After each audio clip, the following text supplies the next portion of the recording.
Air is a 2023 drama sports film. Not really a sports film, but it's about sports.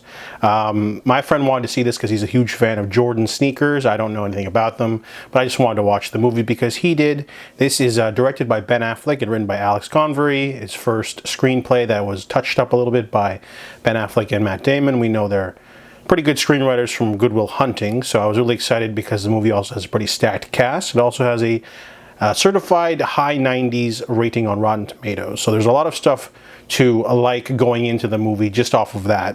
But this is about Sonny Vaccaro. In the opening scene, we see that he's a gambling man. He works for Nike as an executive. He's sort of like their gambling sort of man, where he comes up with ideas that have theoretical value, but you know, he's basically like an over-the-hill, overweight kind of like trying to save Nike because they're about third place in terms of popularity, the first being Adidas and then Converse.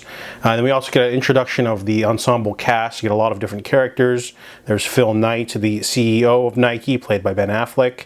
There's Rob, the marketing guy, played by Jason Bateman. And then you got Howard White, played by Chris Tucker. So you have a really huge cast. And Ben Affleck gets a really great performance from all his people. It's a very simple drama film that basically just utilizes really great camera work. There's a lot of drone shots.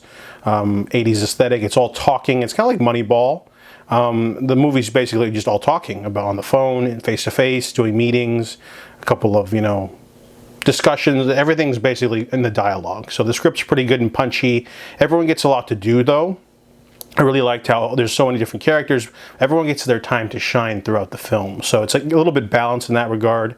And even though I have no like knowledge about shoes or anything, I thought the plot was really interesting just because they raise up the emotional and personal stakes quite a bit throughout the film. Acting's pretty solid from everyone. You do get like the back of Michael Jordan's head in some shots, but that's about it because he didn't want to be like portrayed in the movie. But his parents get a lot of screen time, and they do a great tribute to that. And the movie does seem a little bit overproduced at times, though. For example, the opening montage has all this 80s stuff happening, and it seemed really expensive. And the soundtrack was really over the top. Like every 5 to 10 minutes they'd have a new song, just someone driving down the street, 80s song, let's have another 80s hit, let's have another 80s hit.